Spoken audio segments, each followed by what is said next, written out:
Welcome to The Explainer. Today we're diving deep into Ingevity Corporation, specifically looking at their recent corporate filings and that fresh Q1 2026 data to really understand this massive strategic realignment they've got going on.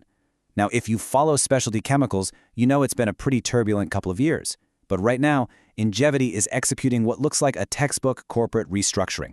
So we're going to use their latest reports to see exactly how they're pulling off this pivot. Let's start things off with a bit of a provocative question. The standard corporate playbook, right? It's usually all about growth, expanding, scaling at all costs. But what happens when that scale actually becomes a liability? Today, we're looking at a completely fascinating case study of how shedding physical assets and actively shrinking an operational footprint can actually be the absolute best way to gain financial strength. All right, here's our agenda for today's Explainer. We'll start with A, company in transition, then move into trimming the portfolio fat, followed by validating the financials, then we'll look at leadership and governance, and finally, the road ahead. So jumping right into Section 1, a company in transition and how they are moving away from volatile legacies. To really wrap our heads around this transition, we kind of have to rewind back to 2023. Ingevity was getting absolutely hammered by these unprecedented cost spikes in their crude tall oil feedstocks.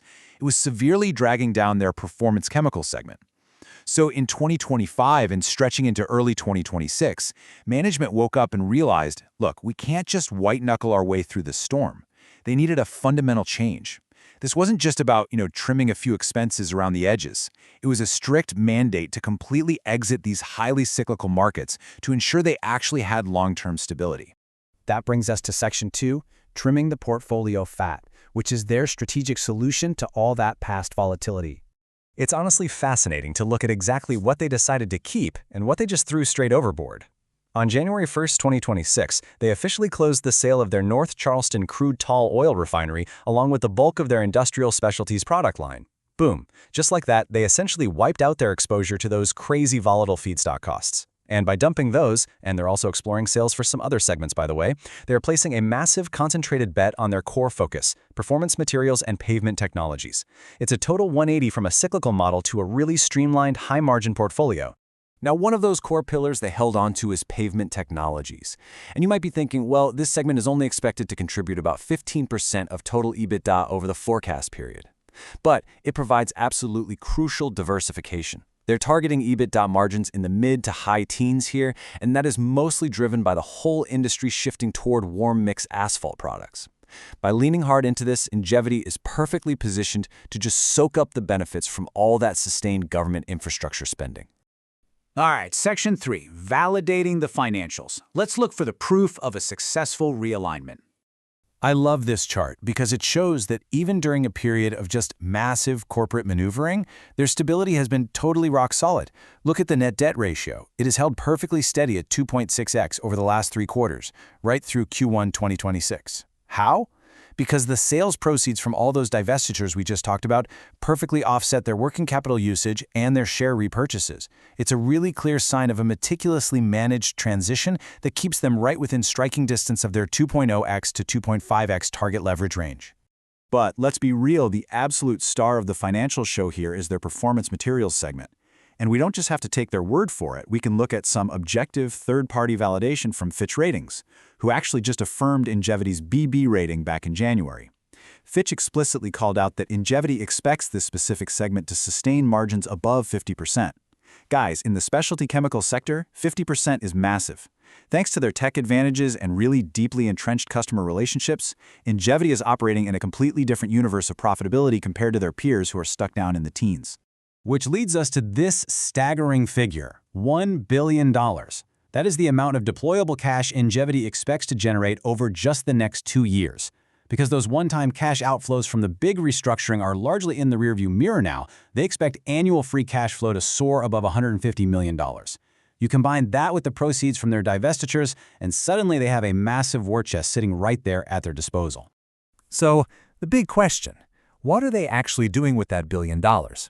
Well, rather than going out and chasing some risky acquisitions, management is showing some really disciplined capital allocation.